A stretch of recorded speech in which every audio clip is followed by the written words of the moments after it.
அன்பானவர்களே, இந்நாட்களில் ஃப்ரெஷ்மன் என்ற சொல் அதிகமாக பயன்படுத்தப்படுகிறது, இல்லையா? நான் என் அட்டவணையை முயற்சியுடன் நிரப்பி கடினமாக வாழ்கிறேன், ஆனால் வியப்பாக, சில நேரங்களில் என் இருதயத்தின் ஒரு மூலையில் வெறுமையை உணர்கிறேன். இதற்குக் காரணம் ஒரு மங்கலான கவலை. நான் இப்போது சரியான பாதையில் சென்று கொண்டிருக்கிறேனா? என் வாழ்க்கை இறுதியில் எங்கே முடியும்? பலர் கடினமாக உழைக்கிறார்கள், ஆனாலும் தங்களுடைய வாழ்க்கையின் பரப்பு எது என்று அறியாமல் அலைகிறார்கள்.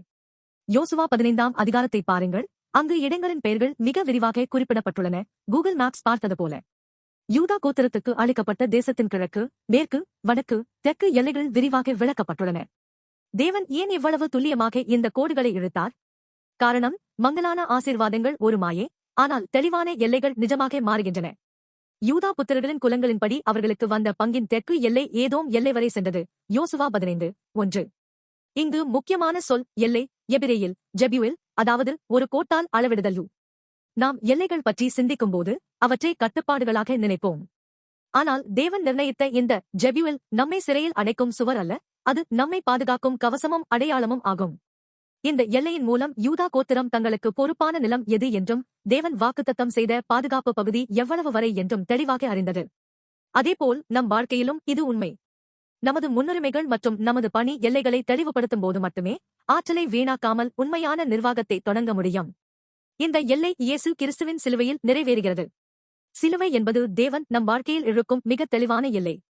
முதல், சிலுவை சேர்ந்திருப்பதின் எல்லை.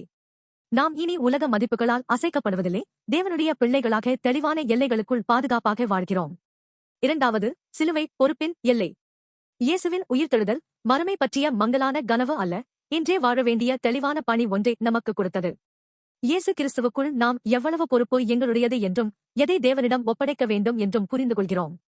பெரிய சுமையை தனியாக சுமப்பதற்கு பதிலாக தேவன் அமைத்த எல்லைகளுக்குள் அவரது சக்தியை நம்பி உண்மையான சுதந்திரத்தை அனுபவிக்கலாம். அன்பானவர்களே, இப்போது உங்கள் வாழ்க்கையின் பரப்பை மறுபரிசீலனை செய்யுங்கள். எப்படியோ சரியாகிவிடும் என்று சொல்லாமல் இயேசுவுடன் சேர்ந்து உங்கள் வாழ்க்கை நோக்கத்திற்கான ஒரு வரைபடத்தை உருவாக்குங்கள். உங்கள் நேரத்துக்கு எல்லை அமைக்கவும், உங்கள் உறவுகளுக்கு எல்லை அமைக்கவும், கவனம் செலுத்த வேண்டியவற்றுக்கு உங்கள் பணி எல்லை நிர்ணயிக்கவும். இயேசுவுடன் சேர்ந்து தெளிவான எல்லைகளை ஜெபியுல் வரை